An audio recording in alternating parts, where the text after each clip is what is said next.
আসসালামু আলাইকুম। স্বাগতম সবাইকে এমডি শাওন এফএল চ্যানেলের পক্ষ থেকে। আজকে আবারও হাজির হলাম আপনাদের জন্য নতুন আরও একটি শেডার এডিটরের নোটসের টিউটোরিয়াল নিয়ে।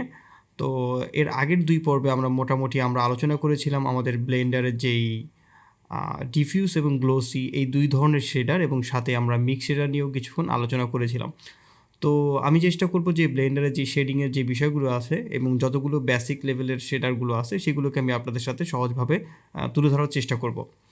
তো আমাদের মূল ভিডিওতে যাওয়ার আগে বলে নিই, আপনি যদি এই চ্যানেলটিতে নতুন হয়ে থাকেন তাহলে চাইলে সাবস্ক্রাইব করে আমাদের পাশে থাকতে পারেন, এবং চাইলে আপনার বেল আইকনটি দিয়ে রাখতে পারেন, যাতে করে আমি যখনই কোনো নতুন ভিডিও আপলোড দেবো খুব সহজে যাতে আপনি একটা নোটিফিকেশন পেয়ে যান। আর অন্যদিকে আপনারা যারা এই গ্রুপের এই চ্যানেলের ভিডিওগুলো নিয়মিত দেখতেছেন এবং প্রায় অনেক ধরনের প্রজেক্টগুলো করতেছেন, এবং অনেক সময় দেখা যায় যে প্রজেক্ট করতে গেলে অনেক জায়গাতে একটু ঝামেলা হয়, তো সেই ক্ষেত্রে আপনি চাইলে আমাদের একটা গ্রুপ রয়েছে, সেখানে আপনি চাইলে শেয়ার দিতে পারেন আপনার প্রবলেম রিলেটেড যে কোনো ধরনের পোস্ট, এবং এছাড়াও আপনি চাইলে আপনার যে কোনো ধরনের আর্টওয়ার্কও আমাদের সাথে শেয়ার করতে পারেন। তো কোনো কথা না বাড়িয়ে সরাসরি আমাদের ভিডিওতে চলে যাই।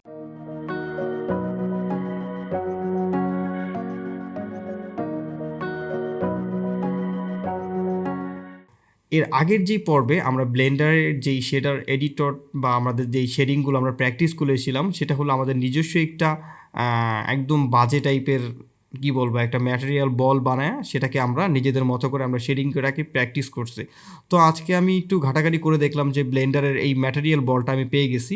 তো আমি চেষ্টা করব যে এই ভিডিও ডেসক্রিপশন বক্সে এই ম্যাটেরিয়াল বল মানে এই বলটার আমি লিঙ্ক দিয়ে দেওয়ার জন্য, যাতে করে আপনি শেডিংটা আসলে কীরকমভাবে রিফ্লেক্ট করতেছে আপনি চাইলে এখান থেকে টেস্ট করে দেখতে পারেন। একদম লাইট সেট আপ সহ এটার ভিতর দেওয়া আছে, আপনি জাস্ট এখান থেকে নিয়ে নেবেন। যদিও আমি নেট থেকে ডাউনলোড করে নিয়েছিলাম, আপনি চাইলে একটু সার্চ করে দেখতে পারেন, অথবা চাইলে আমার ভিডিও ডেসক্রিপশন বক্সে দেওয়া থাকবে। আর তো চলুন মোটামুটি আমাদের আজকে ভিডিওর টপিকে চলে যাই। তো আজকের আমাদের ভিডিওর টপিকগুলো হলো, আমি যদি আমার এই সারফেসের সাথে যেই গ্লসিটা ছিল এর আগে, তো এটাকে যদি আমি ডিলিট করে দিই তাহলে আমার এটা টোটালি ব্ল্যাক হয়ে যেতেছে। তো আমি আপাতত ডিলিট করতেছি না, তো আমি এখানে যাচ্ছি, জাস্ট আমি এখানে একটা ডুপ্লিকেট করলাম, এটাকে ডুপ্লিকেট করে জাস্ট রাখলাম, দেন আমি এটাকে জাস্ট ডিলিট করে দিলাম, এবং এখানে আমি একটা নতুন শিফট এ প্রেস করলাম। এখানে দেখেন শেডার নামের একটা অপশন আছে, অথবা চাইলে আপনি অ্যাডে গিয়েও জাস্ট শেডারে গিয়ে চলে আসতে পারেন। তো আমি শিফট এ প্রেস করে শেডারে চলে গেলাম, এবং আজকে আমরা দেখবো হলো গ্লাস bsdf। তো এই গ্লাস bsdf এর কাজটা কি আসলে? এই গ্লাস bsdfটা মূলত আপনার যদি কোনো গ্লাস রিলেটেড যদি কোনো অবজেক্ট হয়, গ্লাস রিলেটেড যে কোনো ধরনের যদি কোনো আইটেম হয়, সেই ক্ষেত্রে আপনি গ্লাস bsdfটা আপনি ইউজ করতে পারেন। তো জাস্ট আমাদের সিম্পলি সেই আগের মতো করে জাস্ট আমার এই সারফেসের সাথে আমরা কানেক্ট করে দিব, তাহলে দেখেন আমার এই টোটাল বিষয়টা গ্লাস bsdf হয়ে গেছে। তো এই বিএসডিএফটা করতে গেলেও অনেকে দেখবেন যে সবচেয়ে একটা বড় ঝামেলায় পড়বেন, তার এই গ্লাসটা ঠিক আমার মতো দেখাচ্ছে না কেন। তো এটার মূল কারণটা হলো, আমি কিন্তু বর্তমানে আমার যে রেন্ডার ইঞ্জিনটা আছে সেটা আমি সাইকেল ইউজ করতেছি। আপনি যদি রেন্ডার ইঞ্জিনটাকে সাইকেল থেকে জাস্ট যদি ইভিতে করে দেন, তাহলে দেখবেন যে আপনার এই গ্লাসটাকে আপনি সেই গ্লাসের মতো মানে দেখতে একটু অসুবিধা হয়। হ্যাঁ, আপনি একদম ট্রান্সপারেন্ট গ্লাসটাকে ওইভাবে পাওয়া যায় না, বা দেখতে একদম অনেকটা অকওয়ার্ড লাগে। তো এটাকে করার জন্য জাস্ট আপনাকে আমাদের অবশ্যই একদম রেন্ডার প্রিভিউ মোডে আছে। আপনি যদি ইভি রেন্ডার ইঞ্জিন ইউজ করে থাকেন, তাহলে আপনাকে এভাবে জাস্ট আপনার একটু এই ম্যাটেরিয়াল অপশনে যেতে হবে, জাস্ট আপনার এখান থেকে একটু নিচে যেতে হবে। তারপর দেখেন আমাদের এখানে আমি এটাকে বড় করে দিই, তাহলে দেখেন আমাদের এখানে বেশ কিছু অপশন আছে ব্লেন্ড মোড। তো আমি এখান থেকে জাস্ট আলফা ক্লিক করে দিলাম, দেন নিচেরটা থেকে জাস্ট আলফা হার্জ করে দিলাম, ওটাকে আমি আলফা ব্লেন্ড করে দিই, দেখি। হ্যাঁ, আমি যদি আলফা ব্লেন্ড করে দিই তাহলে আমাদের দেখেন যে আমাদের প্রথমটাকে রাখতে হবে আলফা ব্লেন্ড, এবং দ্বিতীয়টাকে রাখতে হবে আলফা হার্জ। দেন আমাদের এটা কিন্তু টোটালি একটা ট্রান্সপারেন্ট গ্লাস হয়ে গেছে। কিন্তু যখনই আমি সাইকেল মোডে চলে যাব তখন কিন্তু আমাদের এত কোনো বালাই নেই, জাস্ট আমি সাইকেল মোডে এটাকে রিয়েল টাইমে একদম গ্লাসের মতো একটা লুকে দেখতে পারবো। আর অবশ্যই আপনি যদি শেডিং প্র্যাকটিস করে থাকেন, তাহলে আপনাকে একটু কষ্ট হলেও আপনাকে সাইকেলেই প্র্যাকটিসটা করতে হবে, তা না হলে আপনি কিন্তু রিয়েল টাইম বা কি আপনার ফিজিক্যাল বেস যেই রেন্ডারগুলো হয় একদম রিয়েল লাইফের মতো, সেটাকে কিন্তু আপনি বুঝতে পারবেন না। এবং দেখেন আমাদের এখানে কিন্তু মোটামুটি দুইটা ম্যাটেরিয়াল আউটপুট আছে, কিন্তু আমার কোনটা কাজ করতেছে? আমার যেটার উপরে জাস্ট আমি একবার ক্লিক করে রাখছি সেটাই আমার কাজ করতেছে। আমার এই সিনে কিন্তু আরও একটা সেট আপ তৈরি করা আছে, যেটা আমি ডুপ্লিকেট করে নিয়েছিলাম। কিন্তু দেখেন এখানে যদি আমি ক্লিক করতেছি কোনো কিন্তু এফেক্ট পড়তেছে না, কিন্তু ঠিক যখনই আমার মাউসটাকে আমি যে আউটপুটের উপরে ক্লিক করতেছি তখন কিন্তু আমার এই গ্লাসটা আর কাজ করতেছে না, তখন শুধুমাত্র আমার এই ম্যাটেরিয়াল আউটপুট যেটা আমি ক্লিক করে রাখছি সেটাতেই শুধুমাত্র কাজ করবে। আমি যদি চাই আমার এটাকে জাস্ট আমি এটার সাথে জাস্ট ক্লিক মানে অ্যাটাচ করে দেবো, আমি এটাকে জাস্ট অফ করে দিলাম, জাস্ট আমার এখন কিন্তু এটা কাজ করতেছে। আমি যদি আবার এখানে যদি ক্লিক করি তাহলে দেখেন আমার কিন্তু কাজ করতেছে না, কারণ আমার এটার সাথে কোনো ম্যাটেরিয়াল অ্যাটাচ করা নাই। এখন আমি যেটাই কাজ করি না কেন দুইটার সাথে আমার একই ম্যাটেরিয়াল দেওয়া আছে। তো জাস্ট এটা আমি জাস্ট আপনাদের একটু বোঝানোর জন্য জাস্ট এটাকে রেখে দিয়েছিলাম। এখন যদি জাস্ট আমি এটাকে ডিলিট করে ফেলি তাহলে এটা অটোমেটিকলি আমার এটা মানে অ্যাপ্লাই হয়ে যাবে। এরপরে দেখেন আমাদের এখানে দুই ধরনের ভ্যালু আছে আমাদের গ্লাসের ভিতরে, একটা হলো রাফনেস ভ্যালু। আপনি রাফনেস ভ্যালুটাকে যত কমাবেন আপনার এই গ্লাসটাকে দেখতে ততটা রাফলি দেখাবে, অথবা আপনার এই গ্লাসটাকে একটু ব্লারি কি বলে ফ্রস্টেড টাইপের গ্লাস লুক দেখাবে। আমি আমার এই যে ব্যাকগ্রাউন্ডটা আছে আমি এটাকে একটু বড় করে নিই যাতে করে আমার এখান থেকে একটু বুঝতে সুবিধা হয়। আচ্ছা আমি এটাকে ছোটোই করে দিই, এটা আমাদের অনেক সময় লাগতে পারে। হ্যাঁ, আর আমি এটাকে একটু কন্ট্রোল বি দিয়ে জাস্ট একটা সিম্পল একটা এরিয়াতে জাস্ট রেন্ডার করে একটু দেখি, তাহলে এতে করে আমার প্রসেসরের উপরে বা আমার জিপির উপরে একটু প্রেশারটা কম পড়বে। তো দেখেন আমরা কিন্তু জাস্ট কি বলে এটার যে আমরা রাফনেসটাকে যদি একবারেই বাড়ায় দিই তাহলে কিন্তু আমার এই টোটালটা থেকে একদম গ্লাসি লুকটা চলে গেছে, এবং আমার এটা কিন্তু দেখতে এখন টোটালি একদম ট্রান্সপারেন্ট গ্লাস মনে হইতেছে না, কারণ এটা টোটালি অবজেক্টটা একটু রাফলি হয়ে গেছে। জাস্ট আমি রাফনেস ব্লুটাকে যদি একবারই জিরো করে দিই তাহলে আমার এটাকে টোটালি একটা গ্লাস লুক হবে, এবং আমি চাইলে এখান থেকে যে কোনো ধরনের কালারও দিতে পারবো যাতে করে আমার এই গ্লাসটা দেখতে আসলে কীরকম হয়। এরপরে আরও একটা বিষয় আছে, সেটা হলো গ্লাস তৈরি করার ক্ষেত্রে আপনাকে এটা অবশ্যই খেয়াল রাখতে হবে, সেটা হলো IOR ভ্যালু। তো আপনি এই IOR ভ্যালুটা ব্লেন্ডারে একদম ডিফল্টভাবে দেওয়া আছে একটা গ্লাসের জন্য, সেটা হলো 1.450। তো এই IOR ভ্যালুটা কি? Index of refraction. আপনি যদি বিভিন্ন ধরনের অবজেক্টের IOR ভ্যালুটা দেখতে চান তো জাস্ট আমাদেরকে একটু গুগলে চলে যেতে হবে, IOR ভ্যালু লিখে জাস্ট একটুখানি সার্চ দিতে হবে। তাহলে দেখেন আপনি IOR ভ্যালুর জন্য অনেক রকম ওয়েবসাইট পাবেন, তো আপনি যে কোনো একটা ওয়েবসাইটে গেলেই হবে। আমি জাস্ট প্রথম যে ওয়েবসাইটটা আছে আমার প্রায় সময় এই ওয়েবসাইটটাতে যাওয়া হয়, তো আমি এই ওয়েবসাইটে নিয়ে গেলাম। এখানে বলতেছে যে তারা একটা বিশাল একটা IOR লিস্ট দিয়ে দিছে। তো জাস্ট আমরা এখানে একটু নিচে যাব, তাহলে দেখেন এখানে মোটামুটি আপনার কোন ধরনের অবজেক্টের জন্য কীরকম IOR ভ্যালু রাখতে হবে।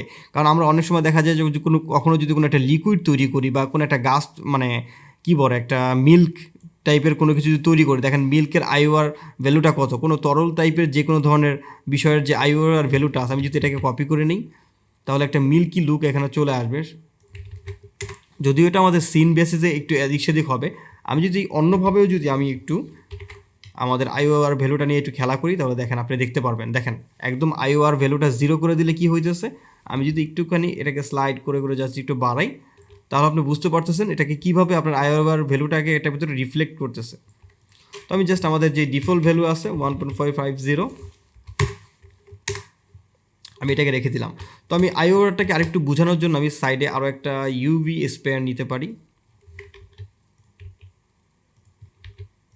জাস্ট আমি একটা UV স্পেয়ার নিলাম এবং আমাদের এইটার যে ম্যাটেরিয়ালটা আছে এটার ম্যাটেরিয়ালটা জাস্ট আমি এটার উপরে দিয়ে দিলাম আর এটাকে একটু স্মুথ করে দিলাম। তাহলে দেখেন আমি যদি এখন IOR ভ্যালুটাকে একটু এদিক সেদিক করি তাহলে আপনি বুঝতে পারবেন যে আসলে IOR ভ্যালুটা আমার কীভাবে কাজ করতেছে। তার আগে আমি একটু আমার ডিনোয়াসটাকে অফ করে দিই। এবার দেখেন আপনার IOR ভ্যালুটা কীভাবে কাজ করতেছে আপনি কিন্তু বুঝতে পারতেছেন। আসলে আপনার অনেক সময় দেখা যায় যে এরকম ধরনের অবজেক্ট করতে দরকার হয় বা আপনি কিভাবে করবেন। আর IOR ভ্যালুটার আরও একটা কাজ আছে, আপনার যদি এটাকে চেঞ্জ করতে চান বা এটার ভিতরে বিভিন্ন রকমের পরিবর্তন আনতে চান সেক্ষেত্রে আপনাকে এটা সলিডিফাই যদি আপনি ইউজ করেন আপনার কোনো সিনে, জাস্ট 0.5 করে দিই, 0.2 করে দিই এবং IORটা 1.450 করে দিই।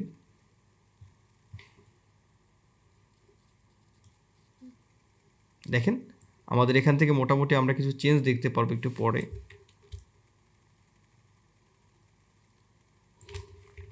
যদিও আমার এটার স্কেল ভ্যালুটা অ্যাপ্লাই করা হয় নাই মেবি। হ্যাঁ এই দেখেন এবার আমি যদি আমার সলিডিফাইয়ের ভ্যালুটা যদি বাড়াই বা কমাই সেক্ষেত্রে কিন্তু আমার এটা রিফ্লেকশনের পরিবর্তনটা অন্যরকমভাবে হইতেছে। আমি জাস্ট 450 রেখে দিলাম, দেন আমি এটাকে যদি আমি মডিফায়ারটাকে যদি অফ করে রাখি তাহলে দেখেন আমার অবজেক্টটা ঠিক এরকম দেখাইতেছে। আমি যদি আমার সিনের যেই আলো আছে, টোটাল আলোটা যদি কমাই দিই তাহলে আপনারা বুঝতে পারবেন। তো এরকম দেখাইতেছে। দেন এটাকে একটু ভ্যালুটাকে বাড়িয়ে বা কমিয়ে কিন্তু আপনি আপনার পছন্দ মতো একটা শেডারে কিন্তু নিয়ে আসতে পারেন। আর আপনি যদি একবার এরকম চকচকা টাইপের যদি কোনো বল চান তাহলে সেক্ষেত্রে আপনি এরকম চকচকা টাইপের বলই আপনি কাজ করতে পারবেন। এই হলো মূলত গ্লাস bsdf এর কাজ। তো সেমভাবে আমরা এই গ্লাস bsdf এর মতো আমরা আরও একটা শেডার দেখব। জাস্ট আমরা একটু শেডারটাকে নিয়ে আসি, শেডার। তো আমরা এখান থেকে চলে গেলাম ট্রান্সপারেন্ট শেডার। তো এটা অনেকটা আমাদের এই গ্লাসের মতোই কাজ করে। জাস্ট আপনি এটাকে জাস্ট ড্রাগ করে এখানে সারফেসের সাথে কানেক্ট করে দেন। তাহলে দেখেন আমি আমার এটার 1 করে দিলাম, আমার ওয়ার্ল্ডের কালার। এটা আমার টোটালি ট্রান্সপারেন্ট হয়ে গেছে, একদম টোটালি। আপনার অনেক সময় দেখা যায় যে একটু ভূতের মতো কোনো ম্যাটেরিয়াল বানানো দরকার, ঠিক তখন কিন্তু আপনি এরকম ট্রান্সপারেন্ট ম্যাটেরিয়াল তৈরি করতে পারেন বা একটা গ্লাসের জন্য ম্যাটেরিয়াল তৈরি করতে পারেন, ঠিক আছে। এছাড়াও আপনাদের এর আগে আমরা দেখাইছিলাম আপনারা কীভাবে মিক্স শেডার ইউজ করবেন। তো আপনি চাইলে মিক্স শেডার ইউজ করেও আরও ট্রান্সপারেন্ট তৈরি করা যায়। জাস্ট একটু মিক্স শেডার ইউজ করলাম এবং এখানে আমি গ্লাসটাকে অ্যাড করে দিলাম। তাহলে দেখেন দুই ধরনের, একটা হলো এটা ট্রান্সপারেন্টও হবে, দেন এটা একটা গ্লাসও হবে। ঠিক এইভাবে যদি আপনি একটা কাজ করাইতে চান, প্লাস্টিক লুকের টাইপের একটা ম্যাটেরিয়াল যদি বানাতে চান, ঠিক এইভাবেই আপনাকে কাজ করাইতে হবে, এছাড়া কোনো ওয়ে নাই।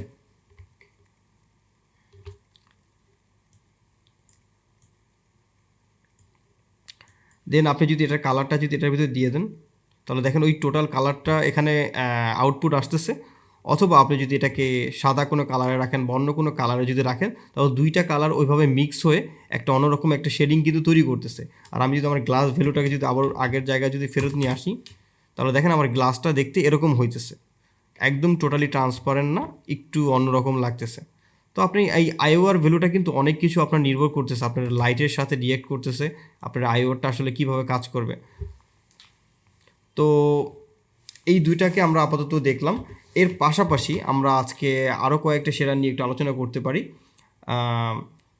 ইমিশন শেডার নিয়ে আমরা একটু আলোচনা করতে পারি। তো ইমিশন শেডারটা আসলে মূলত কি, এই ইমিশন শেডারটাকে বোঝার জন্য আমাদের জাস্ট আমাদের যে সিনের যে লাইট আছে, আমি যদি আমার এই সিনের যে লাইটটা আছে এটার স্টেন্সটা যদি কমায় দিই ওয়ার্ল্ডের প্রপার্টিস, তাহলে দেখবেন যে এটা একটু অনেকটা ক্লিয়ার হবে। তো এইখানে আমার যে অবজেক্টটাকে আছে জাস্ট আমি এই অবজেক্টটার যেই ইমিশন ভ্যালুটা আছে জাস্ট এই সারফেসের সাথে কানেক্ট করে দিলাম। তাহলে দেখেন ইমিশন শেডারটা আসলে মূলত কাজ করে একটা লাইটের মতো করে বা একটা ভ্যালু, এটা অনেকটা পাওয়ারের ক্ষেত্রে আপনি দেখা গেল যে কোনো বাল্ব আলোকিত করতে আপনি এটাকে ইউজ করতে পারেন। তো বা দেখা গেল যে অনেক সময় কোনো একটা সারফেস বা কোনো একটা হয় না, কোনো একটা গ্লাসের বা কোনো একটা ডিফিউজ করে একটা আলো তৈরি হইতেছে, তো এটাকে ইউজ করার জন্য আপনি এরকম একটা ইমিশন ইউজ করতে পারেন। মূল কথা আপনি কোনো একটা লাইটিং টাইপের কোনো ম্যাটেরিয়াল যদি ইউজ করতে হয় কখনো একদম বেসিক বাংলা ভাষায়, আপনি সেক্ষেত্রে আপনার ইমিশন শেডারটা ইউজ করতে পারেন এবং এটার যে পাওয়ারটা আছে আপনি চাইলে এটাকে বাড়াতে পারেন। আমি এখানে 20 করে দিলাম। তাহলে দেখেন এটার কী পরিমাণ পাওয়ার, যাতে আমার সিনটা পর্যন্ত সাদা হয়ে গেছে। আমি যদি এই দুইটাকে একটু হিডেন করে দিই, আমার এই লাইট দুইটাকে, তাহলে দেখেন এইটার আলোকিতে কিন্তু আমার পুরো এরকম ঘর আলোকিত হয়ে গেছে। আমি এটাকে 0 করে দিই, পুরো একদম 0। আমাদের এখানে আরও একটা লাইট আছে, এটাকেও হিডেন রাখলাম। আর আমাদের এই বলটাকে আমি একটু একটু করে ছোটো করি, বড় করি। তবে দেখেন আমার এই বলে একদম টোটাল সিনটাকে আমার আলোকিত করতেছে। জাস্ট এটা হলো মূলত আমাদের ইমিশন শেডারের কাজ। তো আমি যদি আমার আগের লাইটগুলিকে একটু অন করে দিই, তো এই হলো আমাদের ইমিশন শেডারের কাজ এবং আমি আমাদের সিনের লাইটটাকে আবার অন করে দিলাম। তো এটার ভিতরে আপনি চাইলে যে কোনো সময় যে কোনো ধরনের কালার দিতে পারবেন বা এটার সাথে আরও বিভিন্ন রকমের কাজ করে আপনি এটাকে চেঞ্জ করতে পারবেন। তো এই হলো মূলত ইমিশন শেডারের কাজ। এরপরে আমরা যদি আরও কিছু শেডার নিয়ে আজকে একটুখানি ঘাটাঘাটি করি, এর ভিতরে আমাদের রয়েছে আমরা আরও একটা শেডার দেখে আজকে আমাদের মতো করে আমাদের এই ভিডিওটা শেষ করব। অ্যানিসট্রপিক bsdf, এটাকে যদি আমরা ইউজ করি এবং সর্বশেষে আমাদের যে পরের ভিডিওগুলি আছে সেখানে আমরা মূলত প্রিন্সিপাল bsdf নিয়ে আমরা কথা বলবো। তো অ্যানিসট্রপিক bsdf এটা মূলত আমরা অনেক সময় দেখা যায় যে স্টিলনেস টাইপের কিছু ম্যাটেরিয়াল দেখা যায় বা কিছু কি হয় না, এই যে একদম 100% অ্যাসেস বলে, তো এটার ভিতরে কিছু মেশিন টাইপের কিছু কাটিং পার্টের মতো বোঝা যায়। তো এই টাইপের ম্যাটেরিয়াল যদি আপনি বানাতে চান সেই ক্ষেত্রে আপনি অ্যানিসট্রপিকটা ইউজ করতে পারেন। তো আমি জাস্ট অ্যানিসট্রপিকটা একটু কানেক্ট করলাম, তাহলে আপনি বুঝতে পারবেন। দেখেন একটা সিলভার লুক ম্যাটেরিয়াল চলে আসছে। তো এটা দেখতে এরকম লাগতেছে। আপনি চাইলে এখানে বিভিন্ন রকমের মুড আছে এটার, তো এই মুডগুলি চেঞ্জ করেও কিন্তু আপনি এটার ভেরিয়েশন নিয়ে আসতে পারেন। মাল্টি স্ক্যাটার GGX আছে। তো এটা অনেকটা একদম ফিজিক্যাল বেস, একদম রিয়েল লাইফের মতোই লাগতেছে। তো ডিফল্টভাবে যেটা দেওয়া আছে আমরা একটু এটাই ইউজ করি।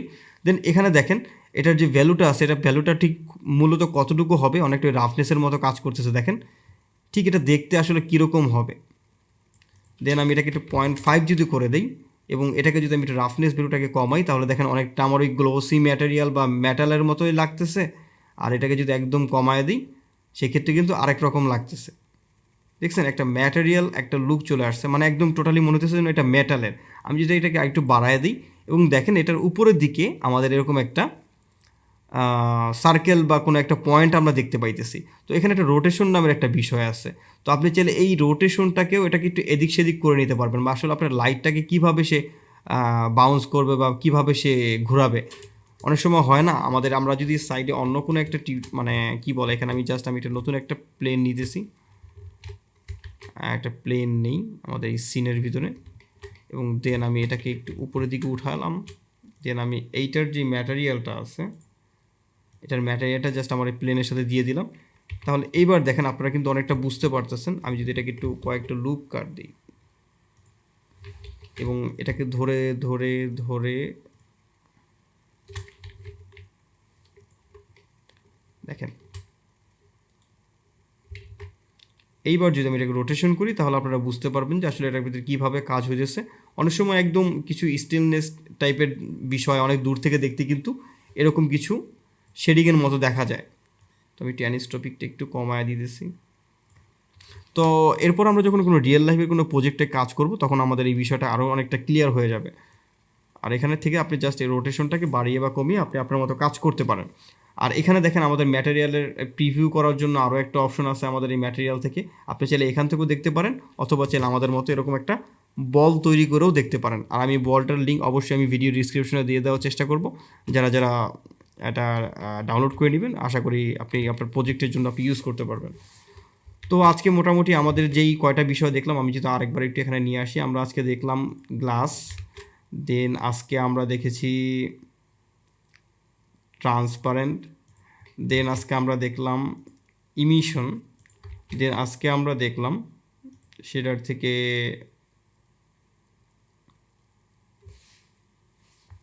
ভুলে গেছি, হ্যাঁ অ্যানিসোট্রপিক। তো দেখেন এই চারটা বিষয় কিন্তু আজকে আমরা আমাদের মানে দেখে ফেলছি। আর আপনারা যারা একটুখানি টেনশনে পড়ে গেছেন আমার এই উপরে সাদা সাদা কী দেখাইতেছে, তো এটা একটা পেইড অ্যাডভান্সের কারণে দেখাইতেছে। তো এটা আপাতত দরকার নেই, আপনি জাস্ট এই শেডারটা আসলে দেখতে ঠিক কীরকম এখানে একটা প্রিভিউ দেখায়, জাস্ট আমি ওই যেই কারণে আর কি এটাকে আমি অ্যানেবল করে রাখছি। তো তো আপনি জাস্ট এখন একটা একটা করে যে কটা শিখছি সেই কটাকে আপনি একটা একটা করে চাইলে এইভাবে দেখে দেখে মানে করতে পারেন। আপনি গ্লাস দেখতে পারেন, তারপর আমাদের কাজ করছি আমরা ট্রান্সপারেন্ট নিয়ে, দেন আমরা কাজ করছি আমাদের ইমিশন নিয়ে, দেন আমরা কাজ করছি আমরা অ্যানিসোট্রপিক নিয়ে। তো এই ছিল আমাদের আজকের ভিডিওর টপিক। আশা করি পরবর্তী ভিডিওতে আমরা আরও কিছু শেডার নিয়ে কথা বলবো। দেন আমরা চলে যাব আমাদের ফাইনাল যেই প্রিন্সিপাল বিএসডিএফ যে শেডারটা আছে সেই শেডারটা নিয়ে আমরা টোটালি আমাদের মতো করে আমরা কাজ করবে। তো সেই পর্যন্ত সবাই ভালো থাকবেন, সুস্থ থাকবেন। আর অবশ্যই ভিডিওটা যদি ভালো লেগে থাকে আপনাদের বন্ধুদের সাথে শেয়ার করবেন, কারণ আপনারা একটা শেয়ার বা আপনার একটা কমেন্টস বা আপনার একটা ভালো রিভিউর কারণে দেখা গেল যে ভিডিও দেওয়ার আগ্রহ আরও বেড়ে যায়। তো সেই পর্যন্ত সবাই ভালো থাকবেন, আল্লাহ হাফেজ।